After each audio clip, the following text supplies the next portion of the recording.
The post-metropolis seems to be entering a new era of instability and crisis, growing signs of a shift from what we have all recognized as a period of crisis-generated restructuring originating in the urban uprisings of the 1960s to what might be called a restructuring-generated crisis, as in all the responses create a new crisis. Laws are not made by human beings, but by accidents or misfortunes, war, epidemics, famine, or a succession of bad seasons. City planning responds to contemporary urban trends. As industrialization brought social and economic changes to the urban fabric, cities become geared towards manufacturing. As income rises, goods and sector expands, shifts from rural to urban, nucleation of families. After some time, as the service sector begins overtaking manufacturing, collective consumerism begins to exert greater influence on politics and spaces within cities. At the same time, there's an emergence of new schools of thought, changes in social hierarchies, which in turn generate their own typologies. The old status quo is subject to de-emphasis as new problems arise, leading to a rejection and critique of values. Society is once again restructured to meet those needs. Running in parallel are the crises created from wars, economic collapse, explosion of civil rights movements, cultural movements. This period is marked by excess. The postmodern metropolis comes about as a crisis restructuring response based upon the previous restructuring processes. Complexity and cosmopolis are theories that try to extend the restructuring processes in the post-metropolis. Exopolis and metropolarities concentrate on the consequences of the restructuring processes that affect the urban fabric. Carceral archipelagos and sim cities are the possible responses to restructuring resulting from post-metropolis's own crisis.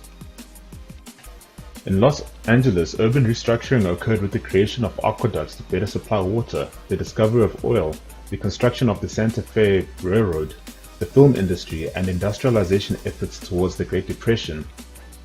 Lusaka is the capital city of Zambia. It was expanded in 1905 by the British. Because of its relative centrality to the British colonies, it was chosen as the capital, replacing what was known as Northern Rhodesia. After it gained independence in 1964, it remained the capital. In its efforts to reduce inequality, it adopted a left-wing economic principle. This central planning is what helped and possibly exacerbated the economic crisis during the 1970s when the USSR flooded the copper market. Lusaka also drew attention on the world stage as a result of it actively helping African countries gain independence. This involves the reordering of political power through changes in society. Industrialization tended to improve living conditions such that there was more disposable income. This disposable income eventually overcomes the primacy of manufacturing. The city restructures to accommodate for this new economic power. In Cosmopolis, the city grows beyond the confines of its spatial location as it starts to make contributions to the global community through culture, labor, as well as its position within the global community. The tendency for societies to form their own enclaves restructures the urban form once more as cities move towards decentralization and specializations. Cities begin to emerge at the edges of the main city. This also creates new conditions. The movement of resources away from the inner city has unforeseen consequences. Metropolarities are defined as the structuring of cities according to social stratification, rich, poor, local versus migrant. Societies are in constant flux and undergo great changes under the influence of political ideas. Carceral archipelagos are citywide responses to compromised security, the criminality, perceived threats or otherwise. This may result in surveillance measures and improved carceral technologies. SimCity takes its root word from simulacra, which is creating a copy of something that doesn't have an original form.